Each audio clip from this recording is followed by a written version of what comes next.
Hello everybody, my name is Vincent and welcome to this talk on soul of leadership.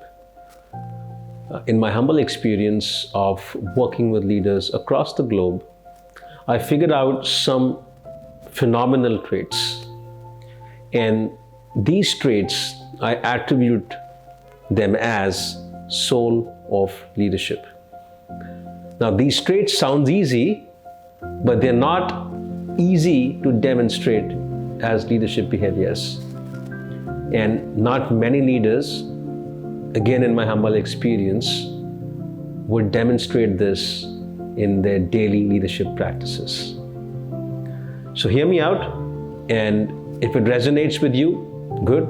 If it doesn't, don't take it to your heart, just take it as an experience.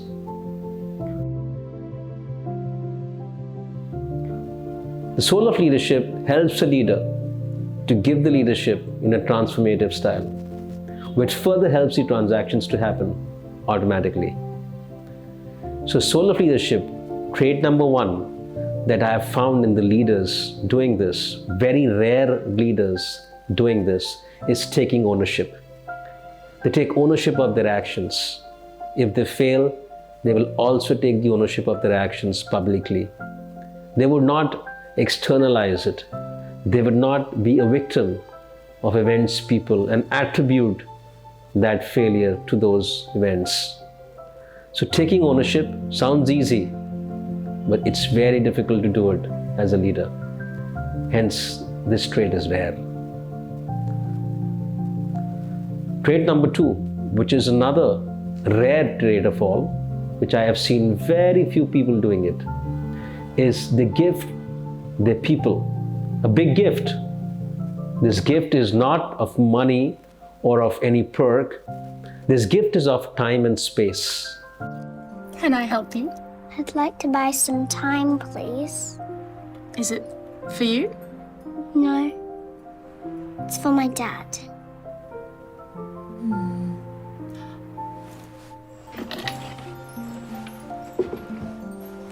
Oh, someone's already bought this one. Dr. Young's research grant.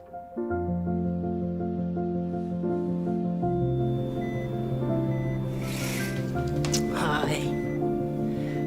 Once they have given the task or allocated a timeline, or they've given an assignment or a project, they would also give along adequate time and space for the person to come up with it. They would not infringe into this time and space. A lot of leaders would give cars, perks, salary, incentives, money. Even these leaders do give. But this gift of time and space, I haven't seen many leaders doing that. Hence, again, it becomes a trait of a high yielding spiritual intelligence, which is soul of leadership. Very easy to hear this, but it's very difficult to practice it. But there are some leaders who do that. Trait number three is this leaders, what they do exactly is create a conducive environment. Conducive environment, not to talk about success, but to talk about failures. You find leaders doing a conducive environment for talking success of themselves and about their people, but very few leaders would create a conducive environment of talking about failures. And these leaders do that. And by doing this, they'll build in the confidence in their people for skill development, and also assuring the fact that failure is nothing to be feel shameful of. It's natural to happen. So this conducive environment of discussing failures, of talking failures, are created by these leaders. Another important trait, again very rarest of all, these leaders would cut off one thing of themselves. They shut off one thing of themselves, and that is the excessive need of being of themselves. Excessive need of me. These leaders would cut off. They would lead positions. They would be there. They would have all the powers, but this meanness is not there. Again, it's very simple to understand. very easy to hear about this. It's quite natural to hear about it. But doing this is extremely very difficult. And these leaders do that. They cut off the excessive need to be themselves. So this trait is also a soul of leadership trait. So that's trait number 4. And a trait number 5, again, which I find one of the rarest of all of these people whom I've observed across the world, is these leaders are extremely high on observation. Extremely high on observation, but very low on judgments. It's natural to be the other way around for most of the leaders, because judgment comes naturally to human behavior. But these people are extremely high on observations, keenness in observations, but minimal in judgments, and hence they have no assumptions around people and events. They will observe, give the feedback, would also give a critical feedback, but would not judge just for the sake of judging it, or by mere assumptions taking shape of judgments. High on observations, and also high on giving and receiving feedback. Rarest trait of all. Again, it sounds easy, it's difficult to do that. Trait number 6, which I find in these leaders who actually practice the soul of leadership. When I was 17, I read a quote that went something like, "If you live each day as if it was your last, someday you'll most certainly be right." It made an impression on me, and since then, for the past 33 years, I've looked in the mirror every morning and asked myself, if today were the last day of my life, would I want to do what I am about to do today?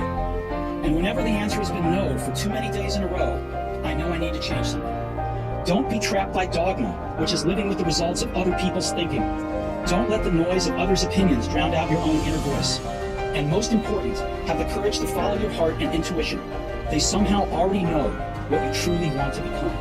Everything else is They appreciate the value along with the volume. Many leaders would just come and see the final result, or would see the quantum of result, or would see the quality of the project. But these rare leaders would also understand and comprehend the value that's gone into it in bringing this project to this level, or bringing this project to this final shape. And for them, this value is people's immense contribution of their hard work, their sacrifice of family time, the sacrifice of maybe health or celebrations at home, or anything that's come from the sheer intent is a value for them.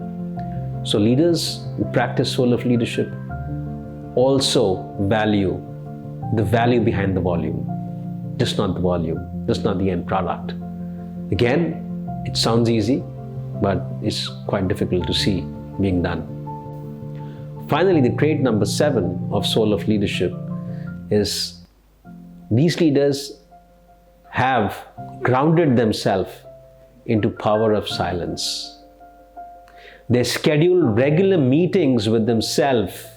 A lot of leaders will schedule meetings with other people, but these people schedule regular meetings with themselves.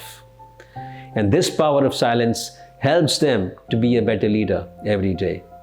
They work on their blind spots because they identify these blind spots through this power of silence. In this silence is rooted their power, which tells them what to do and when to do and how to do.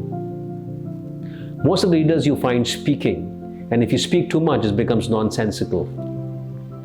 Because of this power of silence, these leaders would speak only when it's required to speak clearly and precisely. They're not there to show themselves off, and neither they are there to impress people for no reasons. And in this power of silence lies an introspective and retrospective front, which they cherish it.